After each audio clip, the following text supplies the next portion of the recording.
कहा गया है कि जगत की प्रलय करो, जगत का नाश करो। सत्संग में आते हैं तो सब लोग यही तो सुनते हैं कि अपने अपने जगत की प्रलय कर लो। तो कोई सोचेगा हम प्रलय कैसे कर लें जगत की। तो बताया कि जगत को मिथ्या करके जानना ही जगत का नाश करना है। अब बाहर से थोड़ी ना नष्ट हो जाएगा, कोई बम डाल के आप उसको पूरा तहस नहस थोड़ी कर दोगे। तो बाहर से तो जगत दिखाई देता रहेगा और तुम्हारे मन में भी जगत तुमको महसूस होता रहेगा, लेकिन उसको मिथ्या करके जानना ही जगत का नाश करना होता है। दिख तो रहा है तो, लेकिन ये सत्य नहीं है। जैसे सपना दिखाई देता है, दिख भी रहा है, झूठ भी नहीं बोलोगे कि मैंने नहीं देखा, देखा तो सही, लेकिन ये आपको पता है कि था वो सपना। देखने के बावजूद भी वो मिथ्या था, उसमें सच्चाई कुछ भी नहीं थी, वो सब ऐसे ही बन गया था। आपने कोई भी अपने साथ मटेरियल नहीं रखा सोते समय अपने सिरहाने, तो भी सपने में क्या क्या चीज़ें बन गई और कैसे बनी और कैसे मिट गई। आपने सपने में कितने लोगों को देखा, वो कैसे बने और वो कैसे मिट गए, बनने में भी और मिटने में भी। तो आप ये देखो कि वो जैसे सपना ऐसे जगत, किस जगत का पूरा नाश हो जाता है जब आप उसको मिथ्या करके जानते हो। इस संसार में सच है तो कि एक भगवान है, भगवान के अतिरिक्त और कोई भी चीज़ सच नहीं है। जिसकी किसी में भी आसक्ति नहीं है वही जगत को मिथ्या समझता है, और यही जगत की नास्ती है, जगत का नाश होना है। किसी में भी हमारी आसक्ति नहीं है, मन कहीं भी अटका हुआ नहीं है, सबके बीच में भी है, सगलते मध्य और सगलते उदास। सबके बीच में बैठे हैं और सबसे हम उदासीन होके भी बैठे हैं। अनकंसर्न है, मेरा उससे कोई वास्ता नहीं है। आप जाते हो, मान लो मंदिर में गए, कितनी भीड़ है, आपका उस भीड़ से कोई वास्ता ही नहीं है। आप लाइन में लग के आप बस भगवान की मूर्ति को निहारते हो और आपका तो उस भगवान से वास्ता है। उतनी भीड़ से कोई मतलब है क्या? कौन क्या कर रहा है, क्या नहीं कर रहा है, कैसा है, आपको ध्यान भी नहीं होता है। बस सोचते हो मेरी बारी आए, मैं भगवान की मूर्ति जब से दिख रही है तब से देखते चलता हूँ, और जाके अपनी पूजा करके, अपना प्रणाम करके, अपना भोग प्रसाद चढ़ा के चले आते हो। तो ऐसे ही संसार में ज्ञानी रहता है, कितनी भीड़ होती है, सबके बीच में है। जैसे उस भीड़ में आप सबके बीच में हो, मगर आपको किसी से कोई मतलब ही नहीं है। ऐसे ज्ञानी को संसार से कोई मतलब नहीं है सबकी भीड़ में, बीच में ही है। उसका काम भगवान से है। आप मंदिर में गए तो आपका वास्ता भगवान के से है, आप उसी मूर्ति को प्रणाम करते हो, उसी को देखते हो। तो इस संसार में रह के हम संसार के रचयिता को देखते हैं। जो ज्ञानी होता है वो जगत को नहीं देखता, जगत को बनाने वाले उस परमेश्वर को, उस जगदीश को देखता है, और उसी से उसका नाता रिश्ता भी है, उसी से सरोकार भी है, किसी और से उसका कोई मतलब भी नहीं। ऐसे सबके बीच में रहते हुए भी सबसे वो अलग होके रहता है। हम सबके बीच में रहें, अलग होके रहें, सबके बीच में रहें, अलग होके रहें, निर्लेप न्यारा होके रहें।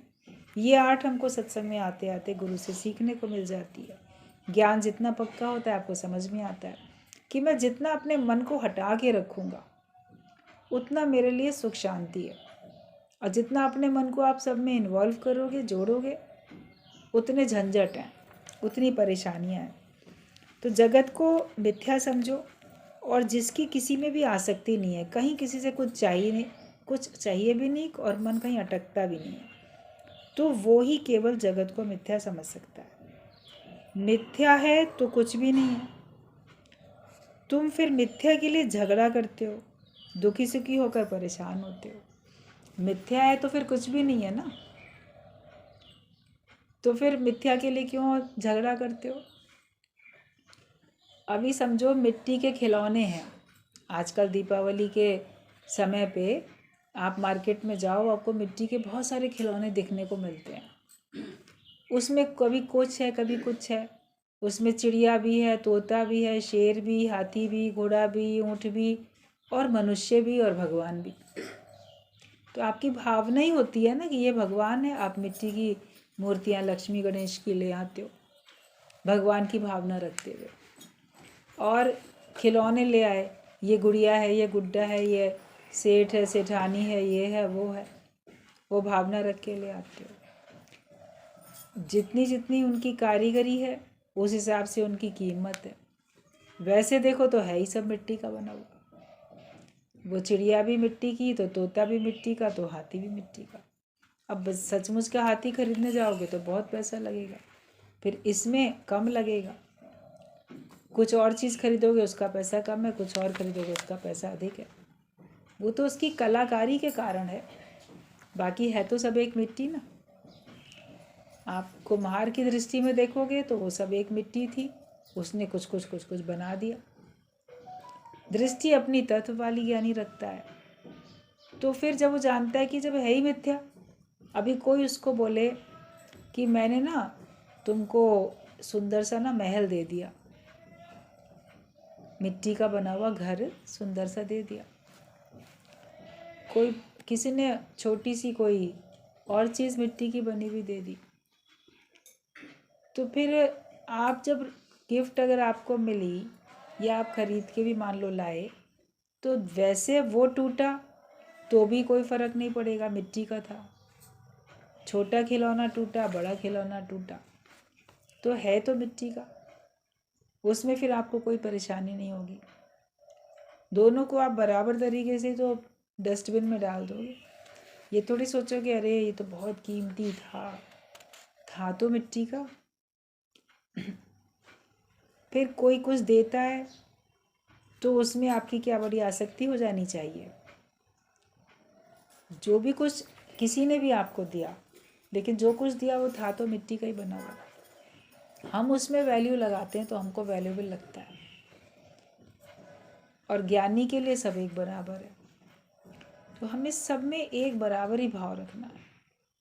चीनी के खिलौने भी बहुत मिट्टी, इसमें दीपावली बन जाते हैं मिट्टी के खिलौनों के साथ साथ।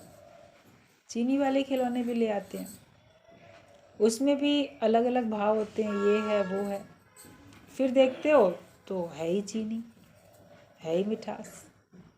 वो टूट जाता है, तोड़ना ही होता है, टूट ही जाता है, तो मिठास तो उसमें भी मिली, उसमें भी मिली।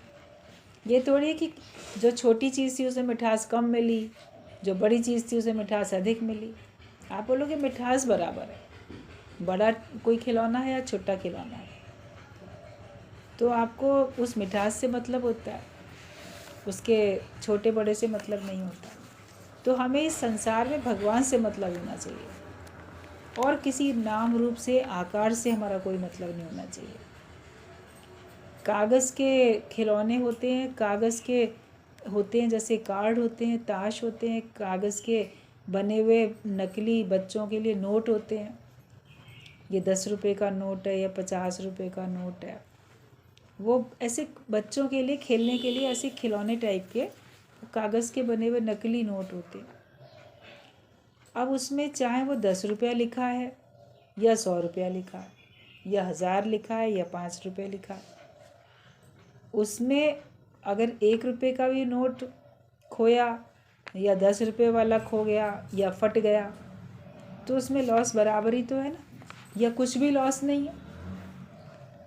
ये थोड़ी बोलोगे अरे 10 का नोट फट गया, 1000 का फट गया, 1 वाला फटता ठीक था। आप बोलोगे 1 है, बस केवल ठप्पा लगाया हुआ उस पर कि 1 रुपया है कि 10 है कि 100 है कि 1000 है। क्या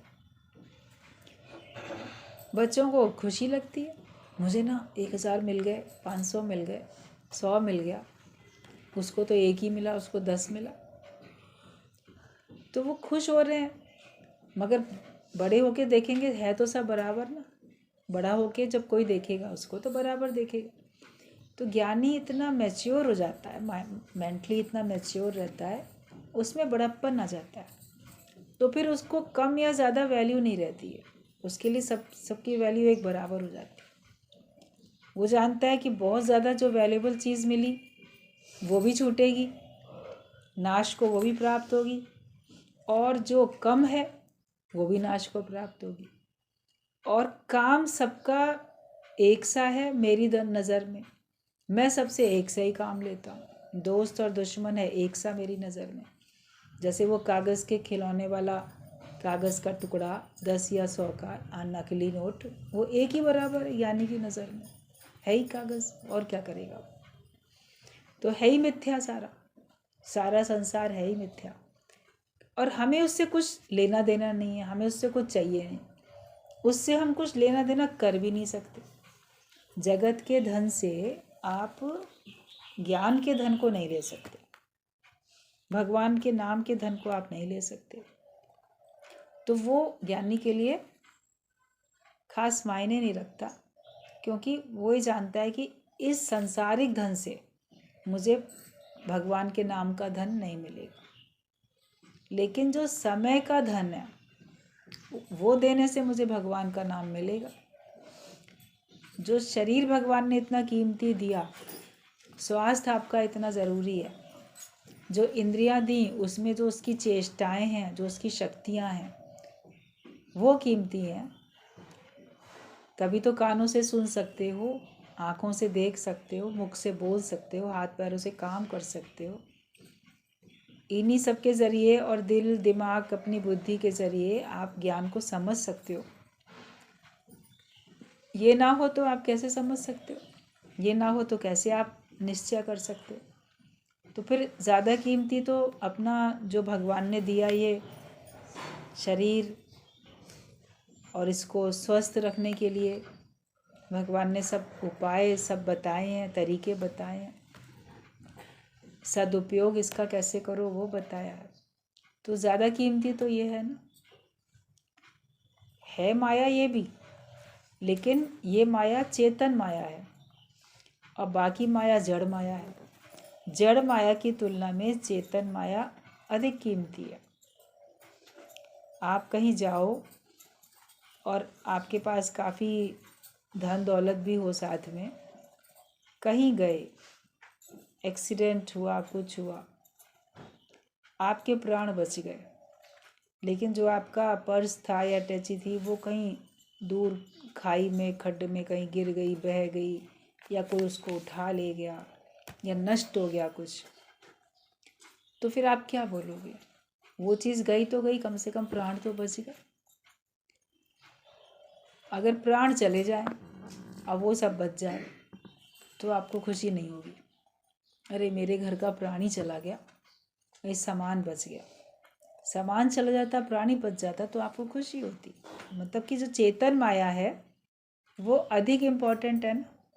तो आपका जो शरीर है और जो आयु है ये आपके लिए ज़्यादा इम्पोर्टेंट होनी चाहिए। लेकिन हम उस धन के लेने के चक्कर में अपने शरीर का स्वास्थ्य का ख्याल नहीं रखते, अपने श्वासों की कीमत को नहीं पहचानते। श्वासों की कीमत जान ले, उसको जानो ये कितनी कीमती है। ये तो रोज़ रोज़ खर्च होती जा रही है, और खर्च हम करते हैं, बदले में क्या पा रहे हैं। आप पैसा खर्च करो और बदले में आप ऐसे ही कोई कंकड़ पत्थर टके पैसे वाली चीज़ें इकट्ठी कर लो, तो वो पैसा खर्च करना आपका बेकार चला गया। लेकिन उसी पैसे को खर्च करके आपने कोई हीरा मोती लेके रखा, सोना चांदी लेके रखा, कुछ और लिया, तो वो आपके काम का होता है। तो हमारी श्वासें खर्च हो रही हैं, इसके बदले में हम इकट्ठा क्या कर रहे हैं। हम जगत का धन इकट्ठा करते हैं कि ज्ञान का धन इकट्ठा करते हैं। अगर हम ज्ञान का धन इकट्ठा करते हैं तो हमारा ये श्वासें खर्च करना सफल है। और वो तो किया नहीं। क्या तूने संसार के धन से राम रतन धन बदला है, ये सोच के देखो। संसार के धन के बदले में राम रतन धन बदल लिया हमने, ले लिया उसके बदले में। तो ये जो धन हमारे पास है, धरोहर है, समय भी है, शरीर भी है कीमती, इससे हमने भगवान का नाम लिया कि नहीं लिया, ज्ञान पक्का किया कि नहीं किया। हमें ज्ञान को पक्का करना। और ये जगत मिथ्या है, इसको मिथ्या ही करके समझो। मिथ्या को जब कोई मिथ्या ही समझे उसी का जीवन सफल हो जाए। है मिथ्या का कार्य मिथ्या के लिए है। शरीर भी मिथ्या 5 तत्वों का, इसको चलाने के लिए वो माया मिथ्या, ये भी माया वो भी माया। जगत को चलाने के लिए उसकी ज़रूरत है। लेकिन मुझ आत्मा को परमात्मा की प्राप्ति करने के लिए उस धन का कोई मोल नहीं है। जो संत होते हैं, ऋषि मुनि होते हैं, तपस्वी होते हैं, परमात्मा को पाना चाहते हैं, भगवान के भक्त हैं, जिज्ञासु हैं, वो धन का त्याग करके ईश्वर को पाने के लिए जाते हैं। सब एग्जाम्पल्स आप लोगों ने बचपन से पढ़े हैं। राजा भी अपना राज्य छोड़ के, कीमती धन दौलत हीरा मोती सब छोड़ के जंगल में चले गए। अपने प्रिय प्राणियों को भी, प्रियजनों को भी छोड़ के चले गए। क्यों छोड़ के चले गए? क्योंकि वो सब मिथ्या है। जड़ माया भी, चेतन माया भी। प्रिय पत्नी हो, प्रिय पुत्र हो, जो भी हो प्रियजन, उसको छोड़ के और धन दौलत छोड़ के चले गए, क्योंकि उनको पता है कि उससे ज़्यादा कीमती चीज़ हम प्राप्त करें, मनुष्य शरीर को पाके उससे अधिक कीमती चीज़ हमको प्राप्त करनी है, और वो मिले तो हमारा जीवन सफल है। बाकी कुछ भी हमको मिलेगा, ये दुनिया अगर मिल भी जाए तो क्या है, मिलेगी भी तो छूटेगी ना। जिसको आज नहीं तो कल छोड़ना ही पड़ेगा, या तुम उसको छोड़ के चले जाओगे या वो तुमको छोड़ के चले जाएंगे। तो उसमें आसक्ति क्या करनी, उससे क्यों मोह करना, उसके वियोग में क्यों दुखी होना। वो तो जाना ही है, जो आया है संसार में वो जाने के लिए आया, कुछ भी। लेकिन तुमको खुद को सदा रहना है। तो मिथ्या में कुछ है नहीं, लेकिन तुम मिथ्या के लिए झगड़ा करते हो। सारे लड़ाई झगड़े, कोर्ट कचहरी जो भरी पड़ी है, इतने पुलिस केस हो रहे हैं, सब मिथ्या के लिए तो हो रहा है। बहुत जो भी कुछ हो रहा है सब मिथ्या के लिए हो रहा है। तो उसी के लिए तुम दुखी सुखी परेशान होते रहते हो। बिना पैसों के झूठा ताश खेलने वाला कितनी बड़ी दिल से दांव लगाता है, उसको हार जीत का डर नहीं है। अगर सच्चे पैसों से खेलते हैं तो डर रहता है हार का, और खुशी रहती है जीत की। कई बार लोग जैसे ताश खेलते हैं, जुआ खेलते हैं, उसमें कि खेल रहे हैं, पॉइंट्स लिखे जा रहे हैं, ये इतने पॉइंट से जीत गया, वो उतने पॉइंट से जीत गया, या वो हार गया, मगर लास्ट में सचमुच में पैसा देना नहीं पड़ेगा। तो वो खुश होके खेलते रहते हैं, एंजॉय करते हैं खेलने को। लेकिन अगर सचमुच में देना पड़ेगा तो दिक्कत आएगी। ये खोल दो। तो सचमुच में अगर देना पड़ेगा तो दिक्कत होगी, और हार होगी तो दुख होगा, और जीत होगी तो खुशी होगी। लेकिन जब हमको सचमुच में पैसा नहीं देना पड़ रहा है, तब फिर आप देखोगे आप खुशी से खेलते हो, फिर खेल को एंजॉय करते हो। तो इस जगत को जब मिथ्या समझ के हम जीवन जीते हैं, तो हम खुशी से इस जीवन को जीते हैं, क्योंकि इसमें हार भी हमारी हार नहीं है, जीत भी हमारी जीत नहीं है।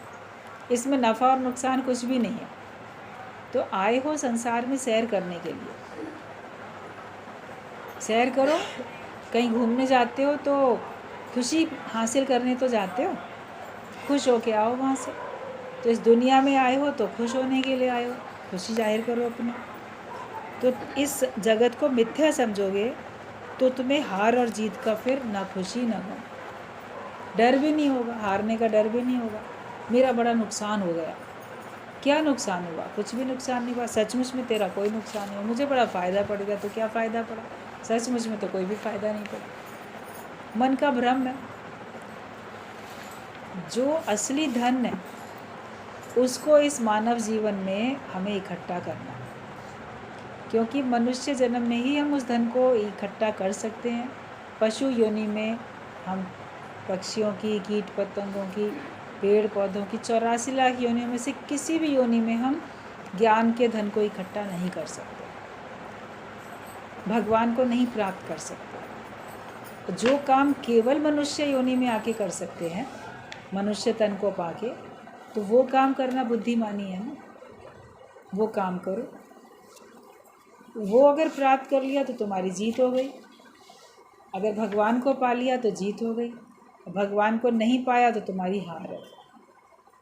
और इस पद ते जो नर चूके तो आए जाए दुख पाए, ये अगर छूट गया तब तो हमको जन्म मरण के चक्कर में आते जाते रहना ही पड़ेगा।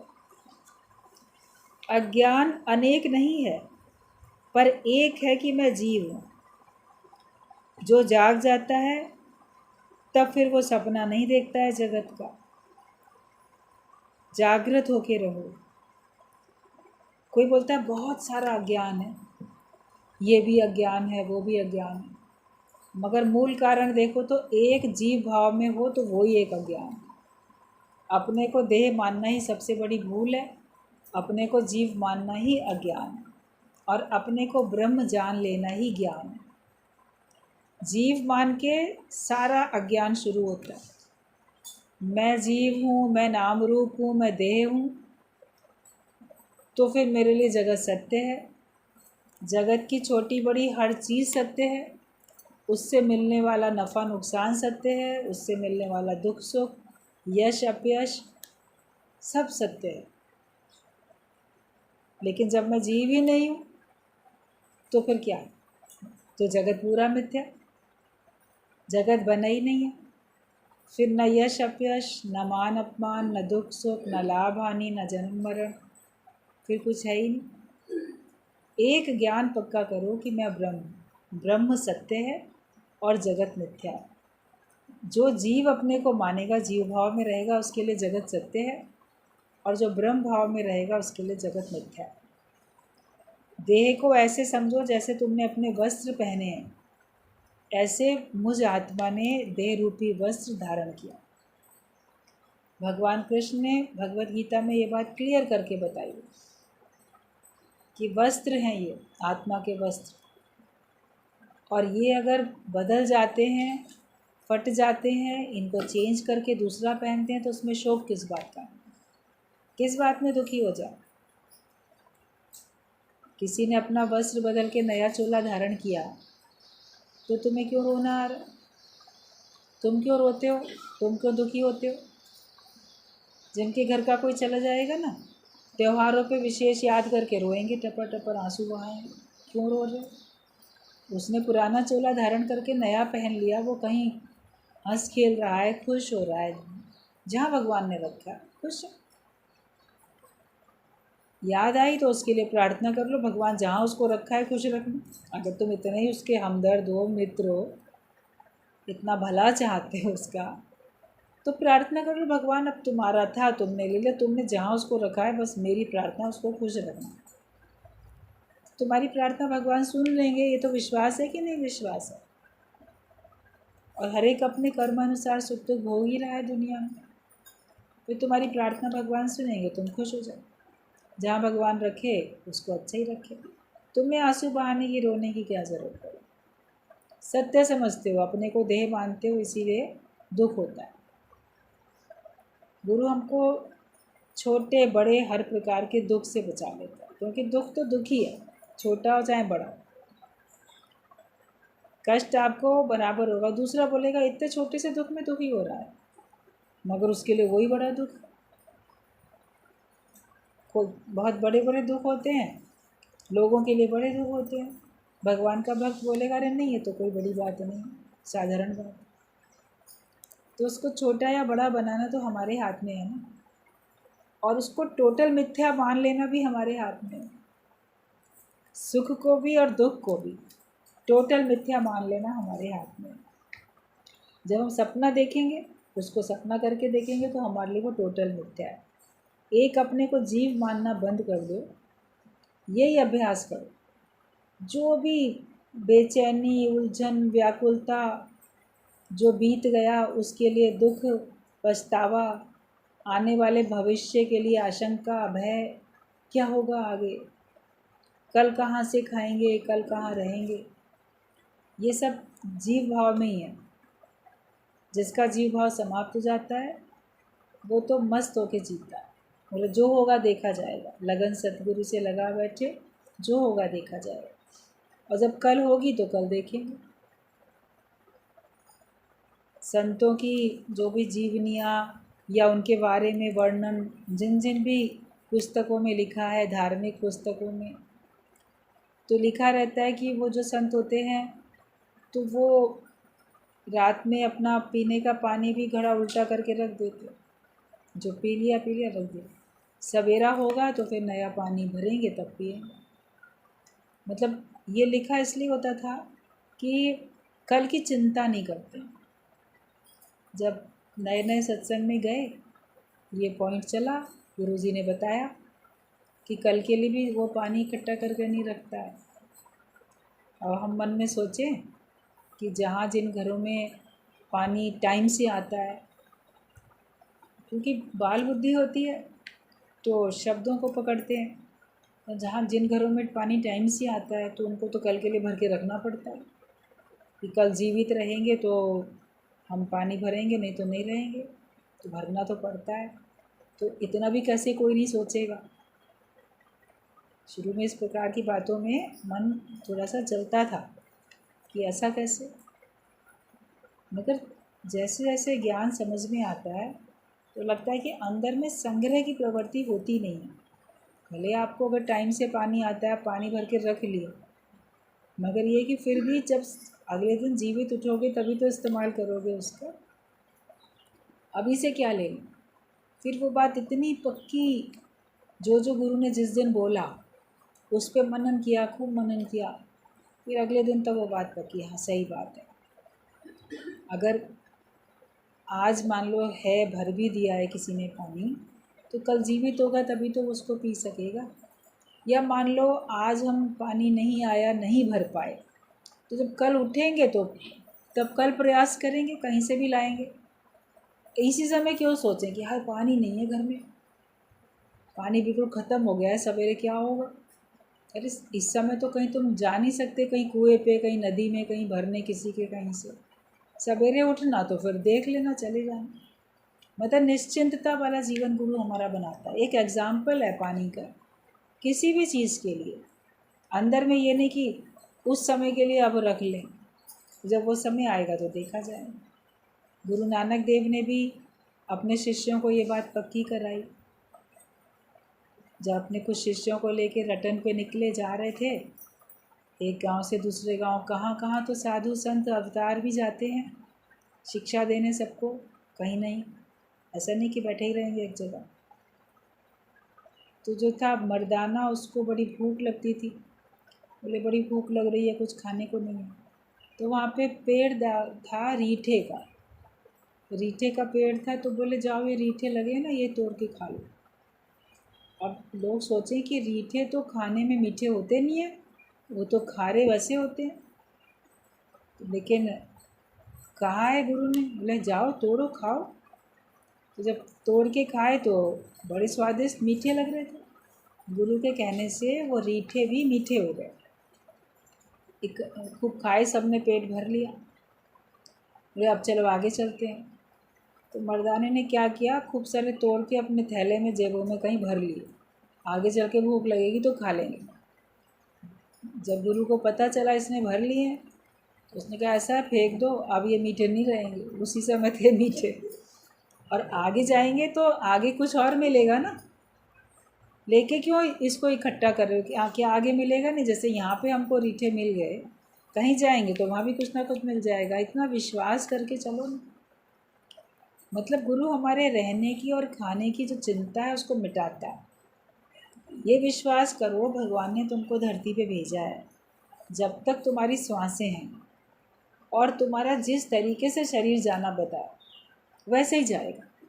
और जितना तुम्हारा दाने दाने पे लिखा है खाने वाले का नाम, जितना जिस जिस दाने पे तुम्हारे खाने का नाम लिखा है, तुम्हारा नाम, वो तुम्हारे पास पहुँचेगा ही पहुँचेगा। आप भगवान की भक्ति करो या संसार का कार्य करो, आपके हिस्से का दाना पानी भगवान आपको पहुँचाएगा। अन्न जल आपका जहाँ जाते हो, आपकी प्रारब्ध वहाँ है ही साथ में, आपको वहाँ का अन्न जल मिलता है खाने के लिए, क्योंकि वहाँ का बधा है आपको अन्न जल, तो आप वहाँ पहुँच जाते हो। तो निश्चिंत होकर जीवन जियो, निश्चिंत होकर ही भगवान की भक्ति कर सकते हैं, किसी प्रकार की चिंता करने की ज़रूरत नहीं। कहाँ रहेंगे, मतलब जो योगी होता है, अगर वो ये सोच ले कि मैं कहाँ रहूँगा और क्या खाऊँगा, तो वो समझ जाए कि योग तो उससे लाखों कोसों दूर है। अभी वो योग नहीं लगा सकता इस जन्म में, अगर उसने दो बातों की चिंता की, मैं खाऊँगा कहाँ से और मैं रहूँगा कहाँ। अपना शरणागत अगर हो जाता है, समर्पित भगवान को है, वो समर्पण भाव से रहता है, तो भगवान की मर्ज़ी है कहाँ उसको रखेगा, क्या खिलाएगा। कहा जाता है मुए को प्रभु देत है कपड़ा लकड़ी आग, जीवत नर चिंता करे ताकि बड़े अथाह। मुर्दे को भी उसकी आवश्यकता अगर है तो भगवान उसको दे देता है ना। अगर उसका अंतिम संस्कार जिस तरीके से भी होना होता है हो जाता है, उसके ऊपर भी कोई कफन पड़ जाता है, वो तो नहीं बोल रहा लेकिन उसको डल जाता है तो उसको भी मिल जाता है। ऊपर से उसको ढक भी देंगे, उसको लकड़ियाँ भी मिल जाएंगी, उसमें कोई अग्नि लगाने वाला भी मिल जाएगा। तो जीते जी क्यों चिंता करते हो? मुर्दे की जो आवश्यकता थी वो भी पूरी हो गई, तो जीवित व्यक्ति की आवश्यकता क्या भगवान पूरा नहीं करेगा? किसी का कोई नहीं होता है तो लावारिस जो वो ऐसे लाशें होती हैं उनका भी अंतिम संस्कार सरकार की तरफ से हो जाता है, या कभी मोहल्ले पड़ोस वाले उनको भी मिल के कर देते हैं। चलो इसका कोई नहीं है, हम लोग मिल के कर देते हैं। तो भगवान किसी भी घट में बैठ के कर देता है ना। तो तुम जीवित हो तो तुम्हारे भी लिए भगवान किसी भी घट में बैठ के तुम्हारा काम करेगा। तुम्हें सोचने की क्या चिंता पड़ी? तुम तो बोलो मेरी चिंता हरि करे, मुझे ना चिंता करो। चिंता के बदले चिंतन करो। भगवान का चिंतन हमको करना है, चिंताएं नहीं करनी है हमको। तुम भगवान को थोड़ा सा अपने दिल के अंदर आने दो, फिर देखो वो पूरा कैसे अपने आप तुम्हारे दिल में फैल जाएगा और फिर बाकी सब माया खत्म हो जाएगी। आप उसको एंटर तो करने दो ना अपने हृदय में, बसाओ तो भगवान को। दिल में बहुत माया है, बहुत जगत है, बहुत लोग हैं। अगर भगवान को दिल में बसा लिया तो भगवान का काम है धीरे धीरे सब माया को हटा के अपना एक छत्र राज्य तुम्हारे हृदय में स्थापित कर लेगा, माया खत्म हो जाएगी। लेकिन ये होगा प्रेम से, और ये प्रेम वाली चाबी है गुरु के पास। जब तुम्हारा ईश्वर से प्रेम होगा तो वो तुम्हारे दिल में बसेगा। संसार में भी किसी लड़के का, किसी लड़की का अगर किसी से प्रेम होता है तो वो उसके दिल में बस जाता है। वो कहती है इसको तो मैंने अपने दिल में बसा लिया, ये तो मेरे दिल में बस गया। लड़का भी बोलेगा वो तो लड़की मेरे दिल में बस गई है। कैसे बस गई दिल में? प्रेम के कारण। कोई और पदार्थ भी अगर आपको अच्छा लगता है तो वो भी आपके दिल दिमाग में बस जाता है। जो भी आप जिसको पसंद करते हो वो आपके दिल दिमाग में छाया ही रहता है, जो आपने पसंद कर लिया।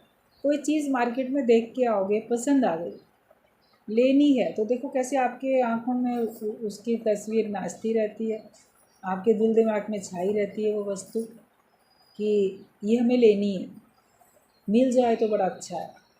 क्योंकि आपका उसके प्रति प्रेम हो गया, पसंद किया और आपका प्रेम हो गया तो वो आपके दिल दिमाग में बस जाती है। तो अगर आपका ईश्वर से प्रेम है तो आपके दिल में बस जाएगा, और वो चाबी गुरु के पास है। जब गुरु के पास आते हैं तभी हमको सार तत्व समझ में आता है और तभी हम ईश्वर को अपने हृदय में बसा पाते हैं। तो अपने दिल में तुम भगवान को थोड़ा तो अंदर आने दो, तो उसके बाद तो वो पूरा का पूरा अपने आप फैल जाएगा, वो अपना काम अपने आप करेगा और तुम्हारे दिल में से जगत माया सब खत्म हो जाएगा। गुरु वाक्य सत्यम करते चलो, अपनी बुद्धि को मत चलाओ। बहुत बुद्धि चलती है, गुरु तो ऐसा कहता है मगर होगा कहाँ, क्या सबूत हो जाएगा, क्या पता हो ना हो, अविश्वास। तो विश्वास रखो, गुरु जो बोलता है उस पर पूरा विश्वास, और उसको सत्य करो कि जो इन्होंने कहा है वो ज़रूर पूरा होगा। तुम अपनी बुद्धि नहीं चलाओ। जहाँ एतबार हो, विश्वास हो, वहीं जाओ। और जहाँ तुमको किसी पे भरोसा ही नहीं है, विश्वास ही नहीं है, तो फिर वहाँ जाते ही क्यों हो? फिर उसकी बात सुनते ही क्यों? अगर जाते हो और सुनते हो तो विश्वास भी करो। विश्वास है नहीं और हम सुन रहे हैं, फिर मानेंगे भी नहीं। संबंधियों का हो, चाहे परिवार में हो या कहीं किसी में भी हो, विश्वास नहीं है कि सलाह मांगते हो दूसरा देता है, फिर उसको मानते भी नहीं हो, तो सुनते ही क्यों हो, कहते ही क्यों हो, पूछते ही क्यों हो? सत्संग में आते हो, गुरु में अगर मान लो विश्वास नहीं है, उसकी बातों पे एतबार नहीं है, उसके ज्ञान पे यकीन नहीं है, तो फिर सुनते ही क्यों हो? केवल मनोरंजन थोड़ी है कि हम टाइम पास करने के लिए आए, बैठे, सुना और चले गए। वचनों को हमें जीवन में लगाना है, और जहाँ तुम्हारा एतबार हो, जहाँ विश्वास हो, वहीं जाओ। जैसे पतंगा क्षमा को देखकर कभी वापस नहीं आता, तुम भी आत्मा की झलक देख के कभी जगत में नहीं जाओगे। एक झलक भी अगर आत्मा की तुम्हें समझ में आई तो तुम मिथ्या जगत से प्रीत करने के लिए जाओगे नहीं, क्योंकि तुमको सत्य का आभास हो चुका है। एक ईश्वर से तुम्हारा साक्षात्कार, एक झलक भी अगर तुमको हो गई है तो फिर तुम माया में सुख लेने के लिए नहीं जाओगे।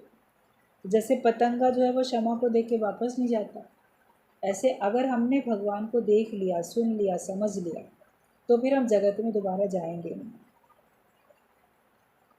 अपने ख्याल से ही तुम बंधे हो और अपने ख्याल से ही तुम मुक्त हो जाते हो। ख्यालों में ही बंधन है, ख्यालों में ही मुक्ति है। अपने ख्यालों के बंधन को दूर करो। बाहर से तो कोई रस्सी नहीं दिखती किसी को भी, लेकिन फिर भी हर एक कहता है मैं बंधा हुआ हूँ। तो जब हर एक कहता है मैं बंधा हुआ हूँ तो अपने ख्यालों से तो बंधा है। और जब आपको मुक्ति का निश्चय होता है तो भी आप कहते हो कि मैं तो मुक्त हूँ।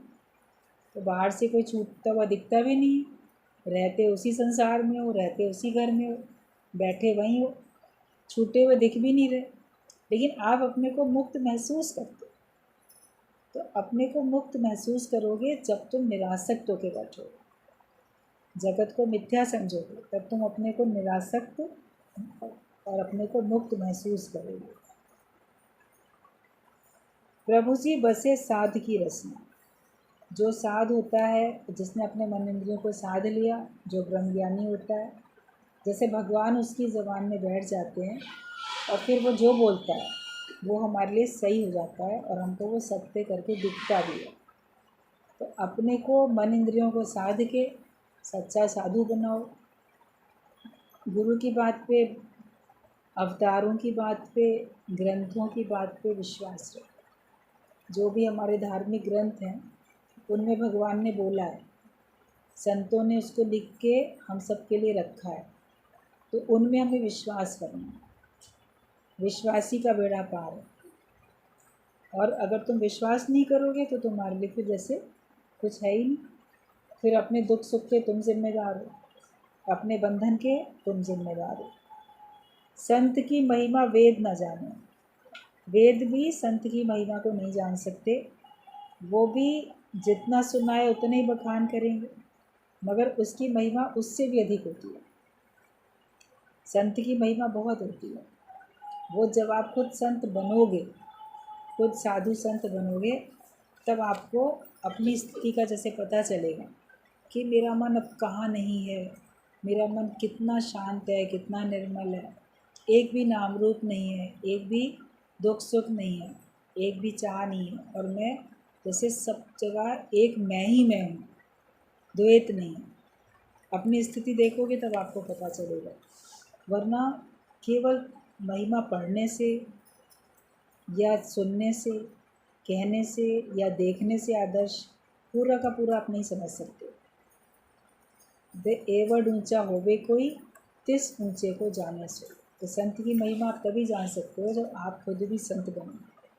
जो कितनी ऊंचाई पे है, कितना महान है, उतने उच्च, उतने महान जब तुम खुद बनोगे तब तुमको दूसरे की महिमा समझ में आएगी। जब तुम खुद उस पद पे पहुँचोगे तब तुमको समझ में आएगी। इसीलिए संत आप सम्मान करते हैं कि ये उस पद पे पहुँचें, तब सच्ची बात समझ में आती है। अपने को निश्चय से गुरु के जैसा बनाते चले जाओ। जगत को समझो मिथ्या और ईश्वर सत्य है और तुम उसका रूप हो, तुम ही हो। इस निश्चय में रहो, मुक्त होके जियो तो तुम्हारा जीना सही है।